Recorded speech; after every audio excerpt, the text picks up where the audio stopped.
Thank you, Lele. May I first start by thanking His Excellency, Mr. Governor, for not only turning up here, but most importantly, turning up on time. May I please ask you to give him a warm round of applause. And Lagos is so fundamental to this story of entrepreneurship that I'm going to tell, and you'll understand why it was particularly important that Mr. Governor was here with us. Are my slides up?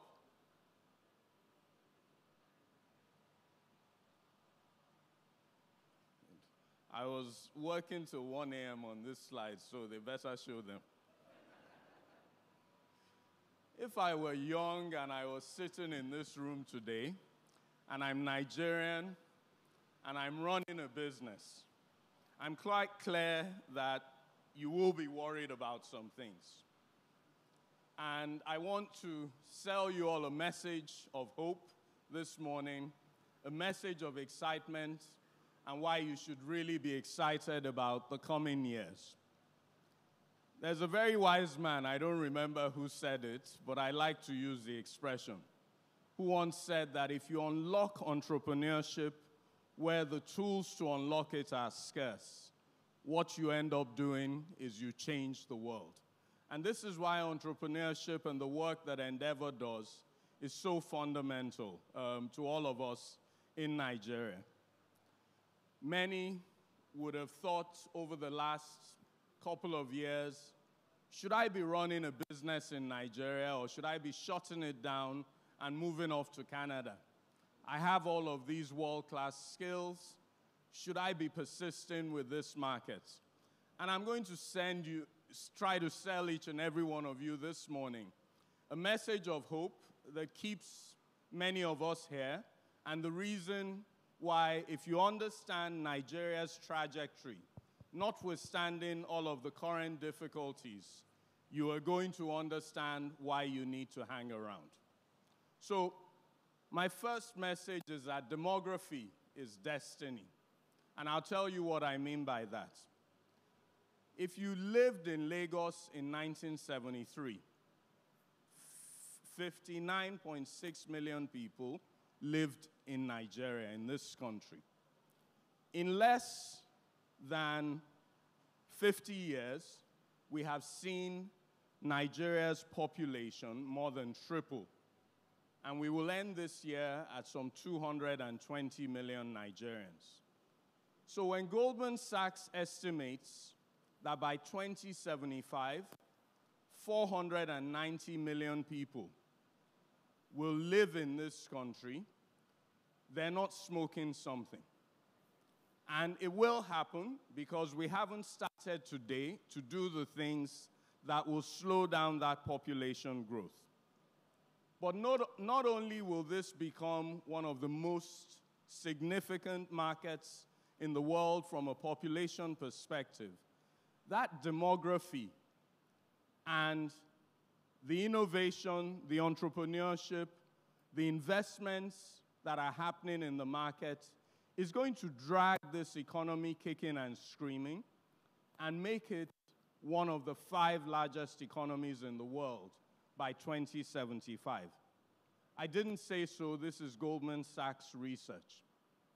And if you follow the economic history and the trajectory of the US over the last 90 years, or you follow the trajectory of China over the last 33 to 35 years, or the trajectory of India over the last 20 to 25 years, then you will believe me when I say that demography is destiny.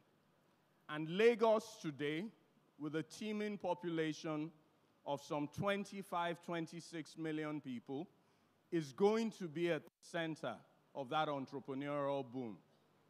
And by 2075, Lagos will have 57 million people living here. Without innovation, without investments in infrastructure, without investments in education and in our healthcare, we would otherwise have a problem. But I think that the work that you and I are doing as entrepreneurs is mission critical to ensuring that we keep Lagos moving and actually deliver it as one of the capitals of the world. What is this going to take? The entrepreneurial ecosystem needs to be working together. And it requires a collaboration between government, between investors, between entrepreneurs and founders, and most importantly, with the people and the reason that you and I exist, which is the Nigerians in Nigeria and the Nigerians in diaspora that we all serve. And I want to put it to you this morning that each and every one of us as entrepreneurs plays a key role. We are all leaders. If you own a business, no matter how small, if you only employ 3 people or you employ 500 people, you're a leader in your own right. And therefore, each and every one of us must focus on solving Nigeria's deficits. And Nigeria has many, many deficits. But if you choose to see problems in them, you might get depressed. I like to see opportunity in those deficits. And those deficits include significant deficits in infrastructure, in education, in healthcare, in food security, in housing, in savings and investments, in clean energy, in trading and commerce, in jobs and prosperity. So the work that each and every one of us does is really critical to the future of Nigeria. Now, it's not uncommon for most entrepreneurs, particularly because many new age entrepreneurs tend to be young, to be quite distrustful of government and regulatory frameworks. But I want to put it to you that you must recognize the importance of that partnership and recognizing that more than ever, governments in this country appear positioned to play an enabling role. And the reason I'm really, really pleased that Governor Lagos is here today is I must also pay him a personal compliment. I've had the good fortune of working with governors of this state very clearly over the last 30 years, more or less. No one has done more for young people and for entrepreneurship in this city than our current governor. Thank you, Mr. Governor, for what you do. Everything that founders do is about innovation. And the word entrepreneurship for me, I like to simplify it in 3 words. Vision, innovation, and creativity are the things that produce entrepreneurship. And innovation is really catalytic when you have lots of people to drive in economic growth. Every year, whether you and I like it or not, we will add 3 million, we'll grow by 3% more, which today basically means we're adding 6 to 7 million people to the population every year. And we haven't started doing anything to slow down the population growth. So what we must accelerate is the pace of innovation. And innovation has been critical to all significant economic stories and miracles that we've seen across the world since the end of World War II. Innovation can be catalytic to Nigeria's economic growth and prosperity. Innovation improves quality of living, it promotes competitiveness and increases output. It creates jobs, most importantly. It delivers higher income levels. And overall, it ensures that as an economy, we are advancing faster than the rate at which population is growing. What matters is creating an enabling environment. And too often, we behave like this is purely the responsibility of government. There are some things that government can do, but there is a tremendous amount that we, the people, can do. And I will put it to you that there are 5 elements that are going to be really critical. The first of those is that we've got to invest more in infrastructure, especially in power and in broadband. Broadband is the petrol of the youth. It is the engine of entrepreneurship.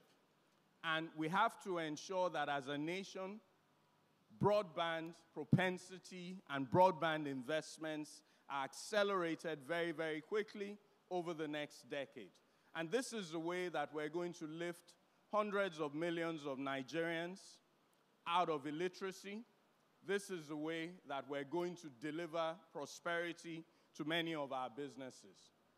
The next thing we must do, and this isn't a public sector challenge alone, it's a public and private sector challenge, is we must educate a generation of Nigerians to work in software engineering, in technology, and in creative industry jobs. And we all have to train those people. We must all work on the ease of doing business, because this is really imperative for any kind of startup ecosystem that is going to prosper. And not all startups, by the way, are technology startups. Some startups are doing work, you know, in what you and I describe as a gig economy. From Friday to Saturday, a whole series of parties and owambes happen all over Lagos. And there's a huge industry supporting those people. Those are important entrepreneurs in our ecosystem as well. And one of the things that you learn about Endeavour is that we work with technology-enabled startups, but we also work with real-life businesses. And this is really important. Incentives are important, and here government can play a larger-than-life role. But most importantly, in-country capital is important. And if we continue to create all of these valuable startups, and all we are doing is investing out of country capital, all we are doing, is simply recolonizing ourselves. And many of these business solutions are solving uniquely Nigerian and uniquely African problems. So we need to get much more domestic capital investing in the sector. Finally, what must we as entrepreneurs do? We must recognize that in the businesses that we're building, a startup, if it's going to scale, must behave like a proper business. And that fundamentally means that we must focus on sustainable growth and profitability. If you're building this startup and it doesn't make money, and it's not growing higher than inflation, then it needs to be fixed. We need to understand the importance of governance. And the way I would describe governance very simply is using other people's money. Once you go out and you raise money from third parties, you need to recognize that there's a duty and a burden of responsibility on us to make sure that we are accountable and that we deliver a return. I also want to speak to the importance of ensuring that you keep moving. In a high inflationary environment, in a volatile environment, the only way that you're prospering is you keep taking small steps of progress.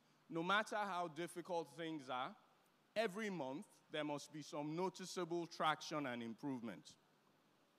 I think we all need to get realistic about raising capital. And gone are the days where a startup could wake up and every 9 months, you're raising a new round. Every time you raise money and you put money on the balance sheet, guard it. Behave like you won't have a chance to raise money for another couple of years.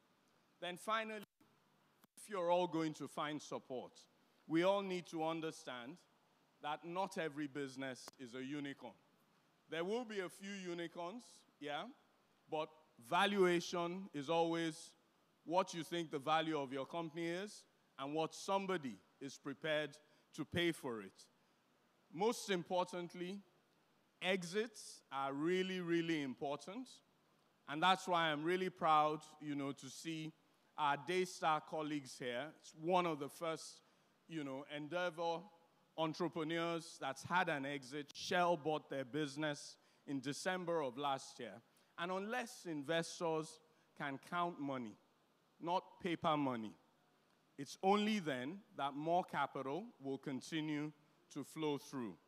Really delighted to have spoken with each and every one of you. Thank you, Mr. Governor, for turning up. Thank you all, and please enjoy Catalyzing Conversations. Thank you so very much, Mr. Bolaji Balogun.